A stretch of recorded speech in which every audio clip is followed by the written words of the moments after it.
Hello నమస్తే welcome to my channel గణితం bye Pritam. మన డి మోర్విస్ థియరమ్ సిరీస్లో థర్డ్ వీడియో వచ్చేసి ఏంటంటే క్యూబ్ రూట్స్ ఆఫ్ యూనిటీ. ఇది చాలా ఇంపార్టెంట్ కాన్సెప్ట్ అనమాట. సో మీరు చాలా జాగ్రత్తగా వినాలి. ఇది మనకి కాంపిటేటివ్ ఎగ్జామ్స్ పర్స్పెక్టివ్లో అండ్ మన ఫైనల్ ఇయర్ ఎగ్జామ్స్ ఉన్నాయి కదా, వాటికి కూడా చాలా యూజ్ అవుతుంది. చాలా జాగ్రత్తగా వినండి. సో ఫస్ట్ మనం ఈ కాన్సెప్ట్కి వెళ్ళే ముందు నేను ఒక ఎగ్జాంపుల్ ఇస్తాను, దాన్ని బట్టి మీకు ఈజీగా అర్థమవుతుంది. సో బేసికల్గా మనము స్క్వేర్ రూట్ ఆఫ్ 1 అంటే ఏమంటాం? స్క్వేర్ రూట్ 1 అని పెట్టుకొని దీన్ని మనం ఎట్లా రాసుకోవచ్చు? 1 పవర్ 1/2 అని రాసుకోవచ్చు కదా. మళ్ళీ క్యూబ్ రూట్ ఆఫ్ 1 అంటే ఏంది? Which is nothing but 1 power 1/3. కరెక్టా కదా? ఎస్. సో ఇక్కడ మనకి ఏమి ఇచ్చింది చూడు, cube roots of unity. So unity అంటే ఏంది? 1. మళ్ళా ఇప్పుడు చూడండి, ఇది 1 కాబట్టి యూనిటీ 1 కాబట్టి క్యూబ్ రూట్స్ ఆఫ్ 1, అవునా కదా? సో ఇప్పుడు మన కాన్సెప్ట్ ఏంది? Cube roots of 1. యాక్చువల్గా ఇక్కడ మనం డిస్కస్ చేసింది ఏంది? Cube root of 1. ఇక్కడ మనం డిస్కస్ చేసేది ఏంది? Cube roots of 1. డిఫరెన్స్ ఏంది? ఇక్కడ ఓన్లీ క్యూబ్ రూట్ అంటున్నాం, కానీ ఇక్కడ రూట్స్ అని అంటున్నాం. అంటే దీన్ని బట్టి మీరు అర్థం చేసుకోవాల్సింది ఏంటంటే ఇక్కడ మనకి దీనికి ఒకటే వాల్యూ ఉందని అర్థం. అంటే 1 పవర్ 1/3కి ఒకటే వాల్యూ ఉంటుంది. 1 పవర్ 1/3 అంటే 1ఏ. కానీ ఇక్కడ కాంప్లెక్స్ నెంబర్స్లో 1 పవర్ 1/3 అంటే మనకి ఎన్ని వాల్యూస్ ఉంటాయంటే చూడండి,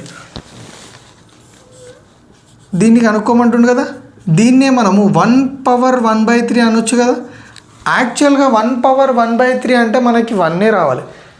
కానీ ఇక్కడ 1 పవర్ 1/3 అంటే మనకి 3 వాల్యూస్ ఉంటాయి. మీరు ఎట్లా చెప్తున్నారంటే, ఇది నేను నా ప్రీవియస్ వీడియోలో డి మోర్విస్ థియరమ్, నా ప్రీవియస్ కాదు కానీ నా ఫస్ట్ వీడియోలో De Moivre's theorem for rational index అనే కాన్సెప్ట్ ఉంటుంది. ఆ కాన్సెప్ట్ చూడండి, మీకు అర్థమవుతుంది. ఆ కాన్సెప్ట్ ఏంటంటే, ఓకే ఇప్పుడు ఆ కాన్సెప్ట్ తీసుకొని వచ్చి దీన్ని కాంప్లికేటెడ్ చేయాలనుకుంటే ఈ 1 పవర్ 1/3కి 3 వాల్యూస్ ఉంటాయి. ఎట్లా చెప్పగలుగుతారంటే, ఎప్పుడైతే ఈ ఫ్రాక్షన్ ఉందా, ఈ ఫ్రాక్షన్లో మనకి డినామినేటర్ ఏదైతే ఉంటుందో అన్ని నెంబర్ ఆఫ్ వాల్యూస్ ఉంటాయని అర్థం. ఫర్ ఎగ్జాంపుల్ 1 పవర్ 1/5 ఉందనుకోండి, మనకి ఎన్ని వాల్యూస్ ఉంటాయంటే ఈ పర్టికులర్ దానికి 5 వాల్యూస్ ఉంటాయని అర్థం. అయితే ఈ 5 వాల్యూస్ని ఎట్లా కనుక్కోవాలి అంటే సింపుల్. దీనికి మనకి 2 మెథడ్లు ఉన్నాయి. ఓకే, మనకి ఈజియెస్ట్ మెథడ్ ఏందో చెప్తా, తర్వాత హార్డెస్ట్ మెథడ్ చెప్తా. సో ఈజియెస్ట్ మెథడ్ ఏంటంటే, ఫస్ట్ ఈ 1 power 1/3 is equals to x అనుకుందాం. Okay, so x is equals to 1 power 1/3. Okay, క్లియరా? తర్వాత నేను ఏం చేస్తున్నా అంటే క్యూబింగ్ ఆన్ బోత్ సైడ్స్ చేస్తున్నా. క్యూబింగ్ ఆన్ బోత్ సైడ్స్ అప్పుడు ఏమవుతుంది చెప్పండి?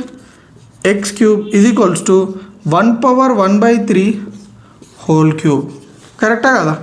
So X cube is equals to 1 power A power N whole power N is equals to A power M N.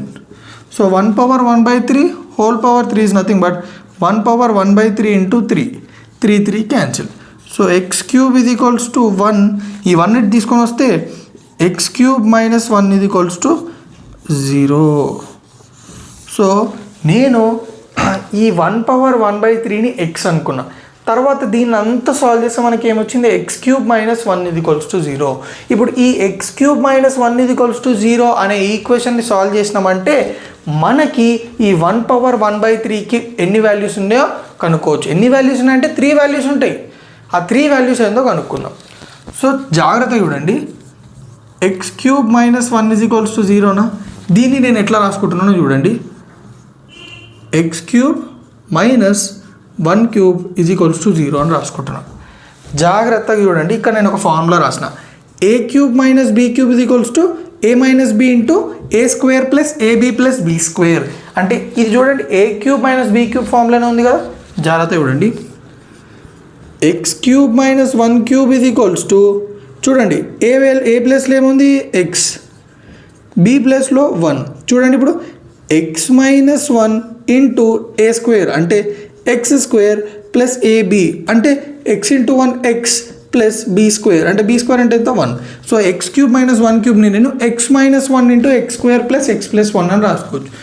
So x minus 1 into x square plus x plus 1 is equals to 0. క్లియరా? So ఇప్పుడు చూడండి okay దీన్ని క్లియర్గా చెప్తా. దీన్ని ఏ అనుకోండి, దీన్ని B అనుకోండి. ఓకే, ఈ టర్మ్ని మొత్తం ఇప్పుడు ఏ ఇంటూ బి చేస్తే ఎంత వచ్చింది? నాకు 0 వచ్చింది.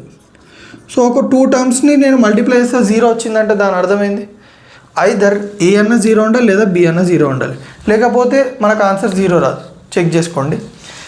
3 ఇంటూ 0 0, 0 ఇంటూ 3 0 అంటే ఈ రెండు కండిషన్స్ని చూస్తే మీకు ఏమర్థమవుతుంది? పక్కా ఈ రెండిట్లో ఏదన్నా ఒకటి 0 కావాలి. అంటే దాని అర్థం ఏంది? ఐదర్ x మైనస్ 1 అన్న 0 కావాలి, లేదా x square plus x plus 1 is equals to అయినా 0 కావాలి. అప్పుడే ఈ కండిషన్ సాటిస్ఫై అవుతుంది.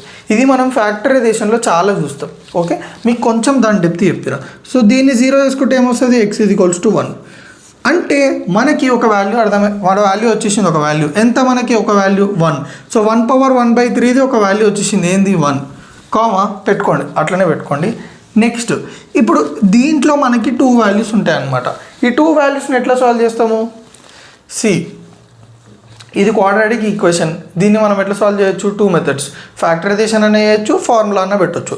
Better will go with formula. So formula ఎట్లా చేస్తున్నా చూడండి. a ఈజ్ ఈక్వల్స్ టు ఎంత? 1, b is equals to 1, c is equals to 1. జాగ్రత్తగా చూడండి. సో ఫార్ములా ఏంది? -b plus or minus under root b square minus 4ac by 2a. క్లియరా? So substitute చేయండి. -b అంటే -1 plus or minus under root b square అంటే 1 minus 4 into a into c అంటే 1 into 1 by 2a అంటే 2 into 1. క్లియరా? So నాకు 2 values వచ్చినాయి. ఆ 2 వాల్యూస్ ఎట్లా అనుకుంటా? ఫస్ట్ ఇక్కడ ప్లస్ అనుకుంటా, తర్వాత మైనస్ అనుకుంటా. సో ప్లస్ అనుకుంటే ఏమైతే చూడండి, -1 plus under root 1 minus 4 into 1 4 by 2 into 1 2 comma -1 minus under route 1 minus 4 by 2. Same just minus ఉంటుంది అంతే మధ్యలో. So -1 plus 4 under root 1 minus 4 is nothing but -3 by 2 comma -1 minus under root -3 by 2. క్లియర్గా అర్థమైందని అనుకుంటున్నాం. Right, ఇప్పుడు ఇక్కడ మనకి route -3 అంటే మనకి స్క్వేర్ రూట్కి మైనస్ ఉండొచ్చా అంటే మనం కాంప్లెక్స్ నెంబర్స్ నేర్చుకున్నాం కాబట్టి మైనస్ కూడా ఉండొచ్చు. సో రూట్ -3 వాల్యూ కూడా మనకి తెలుసు. ఎట్లా చెప్పండి? Simple. -1 plus √3 into root -1 √3 -3 root of -3 √3 into -1 రాసుకుంటున్నా by 2 comma -1 minus √3 into root -1 by 2. అసలు రూట్ -1 అని ఎందుకు రాసుకున్నాము అంటే వెయిట్ ఒక్క నిమిషం, కనిపిస్తుందో లేదో చూస్తున్నా. ఓకే, ఇక్కడ రాస్తున్నాను చూడండి. ఓకే, సో ఇక్కడ చూడండి -1 ప్లస్ i√3 బై 2. అయ్యా రూట్ -1 i ఎందుకు అనుకున్నాం అంటే మనం ఫస్టే డిఫైన్ చేసుకున్నాం. కాంప్లెక్స్ నెంబర్ స్టార్ట్ చేసేటప్పుడే మనము దాంతో స్టార్ట్ చేసినాం. i వాల్యూ రూట్ -1 ఇది ఒక సైంటిస్ట్ ఇచ్చిండు, ఒక పెద్ద మనిషి. అది మనం ఫాలో కావాలి. ఇంకా అదేంటంటే భగవద్గీత అనమాట. భగవద్గీతలో వెరీ వెరీ ఇంపార్టెంట్ ఉంటాయి కదా కొన్ని, అట్లా ఈ కాంప్లెక్స్ నెంబర్స్లో ఇది ఒకటి ఇంపార్టెంట్ అనమాట. ఓకే, i వాల్యూ రూట్ -1, అందుకే రూట్ -1 ప్లేస్లో i పెట్టిన. సిమిలర్గా -1 మైనస్ √3 i బై 2. సో మనకి ఏమేమి వాల్యూస్ వచ్చినాయి? ఇవి రెండు. సో ఇక్కడ రాసేసుకుందాం మనం. -1 plus i√3 by 2 comma -1 minus i√3 by 2. మొత్తం ఎన్ని ఉన్నాయి మనకి? 1 2 3. సో ఇక్కడ నేను ఏం చేస్తున్నా అంటే 1 దీన్ని నేను ఒమేగా అనుకుంటున్నా, దీన్ని నేను ఒమేగా స్క్వేర్ అనుకుంటున్నా. సో -1 ప్లస్ i√3 బై 2ని ఒమేగా అనుకుంటున్నా, -1 మైనస్ i√3 బై 2ని ఒమేగా స్క్వేర్ అనుకుంటున్నా. ఓకే, ఎట్లా అనుకుంటారు మీరు? అట్లా ఎట్లా పాసిబుల్ అంటే వెయిట్. ఇప్పుడు మీరు దీన్ని ఒమేగా అనుకోవచ్చు, దీన్ని ఒమేగా స్క్వేర్ అనుకోవచ్చు. ఈ రెండిట్లో మీరు దేన్నన్నా ఒమేగా స్క్వేర్ అనుకోవచ్చు. ఓకే, ఎట్లా అనుకుంటుర్రు అంటే ఇప్పుడు మీరు ఒకటి తీసి దాన్ని స్క్వేర్ చేయండి, మీకు ఇంకొకటి వస్తుంది. ఫర్ ఎగ్జాంపుల్ దీన్ని ఒమేగా అనుకుర్రా, దీన్ని స్క్వేర్ చేస్తే మీకు ఇది వస్తుంది. ఓకే, దీన్ని ఒమేగా అనుకురా, దీన్ని స్క్వేర్ చేయండి మీకు ఇది వస్తుంది. సో నో టెన్షన్ అనమాట. ఓకే, సో ఇక్కడ చూడండి ఇంకా మీరు దీని తర్వాత నేను ఏం చేస్తున్నా, ఇక్కడ వరకు మీకు క్లియర్గా అర్థమైందా నాకు వాల్యూస్ ఎట్లా వచ్చినాయి ప్రతి ఒక్కటి. ఇప్పుడు నేను ఏం చేస్తున్నా అంటే ఇది రబ్ చేస్తున్నా. ఓకే,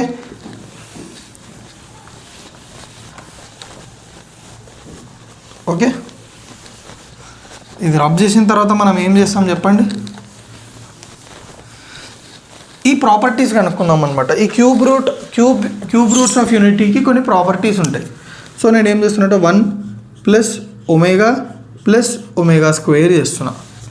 అప్పుడు నాకు ఏమొస్తుందో చూస్తున్నా. ఓకే, సో 1 ప్లస్ ఒమేగా అంటే ఏమనుకున్నా నేను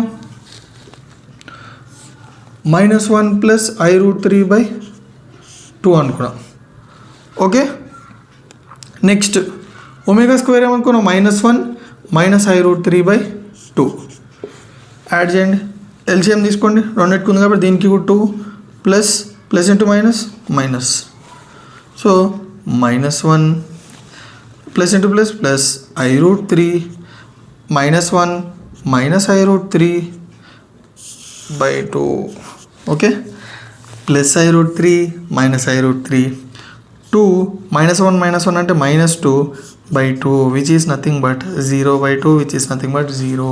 సో 1 ప్లస్ ఒమేగా స్క్వేర్ చేస్తే నాకు ఎంత వస్తుంది 0. క్లియరా, పక్కానా? ఇదొక ప్రాపర్టీ. ఇంకో ప్రాపర్టీ ఏంది 1 ఇంటూ ఒమేగా స్క్వేర్. మళ్ళీ దీన్ని చేస్తే ఏమొస్తుంది అంటే very very very very simple. So దీనికి నేను ఏం చేస్తున్నా అంటే ఇంకా మనం కనుక్కున్నాం కాబట్టి కొంచెం ఇది కూడా రబ్ చేస్తున్నా. సో రబ్ చేస్తే మనకి ఏమొస్తుంది చెప్పండి, అంతా రబ్ చేసేసుకో. ఓకే,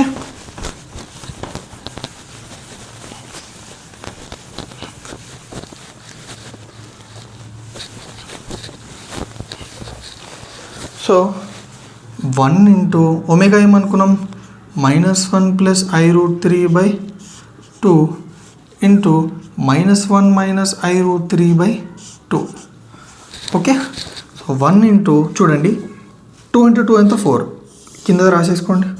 చలో, -1 అంటే ఇది ఏ అనుకోండి ప్లస్ ఇది బి అనుకోండి. ఏ -1 అనుకోండి, బి i√3 అనుకోండి. ఇక్కడ చూడండి ఇది ఏ మైనస్ బిఏ కదా. So a plus b into a minus b, -1 plus i√3 into -1 minus i√3 ఏమొస్తుంది, a plus b into a minus b is nothing but a square minus b square అంటే -1 whole square minus i√3 whole square. క్లియరా? చలో, 1 into -1 square అంటే 1 minus √3 i whole square అంటే ఏంది i square √3 square, అవునా, /4. క్లియరా? చలో, 1 ఇంటూ 1 మైనస్ i స్క్వేర్ అంటే ఏంది -1 ఇంటూ √3 స్క్వేర్ అంటే స్క్వేర్ రూట్ క్యాన్సిల్ అయిపోతుంది కాబట్టి 3. క్లియరా? చలో, 1 ఇంటూ సంథింగ్ 1 కాబట్టి 1 రాస్తాను ఇంకా. సో ఎంత వచ్చింది 1 minus plus 3/4 which is nothing but 4/4 which is nothing but 1.